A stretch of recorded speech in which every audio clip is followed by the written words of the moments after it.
লোকসভা নির্বাচনের মুখে দলবদল। বৃহস্পতিবার বিজেপির শহর মণ্ডল সম্পাদক কানু বর্মন বিজেপি ছেড়ে তৃণমূলে যোগদান করেন।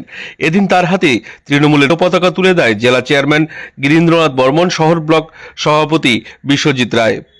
বিশ্বজিৎ বলেন, এদিন কানু বর্মন বিজেপি ছেড়ে আমাদের দলে যোগদান করেছে। আগামী দিনে আরও বেশ কিছু নেতাকর্মী আমাদের দলে আসবেন, তারা যোগাযোগ করছেন। কানু বর্মন এখন থেকে আমাদের দলের হয়ে কাজ করবে।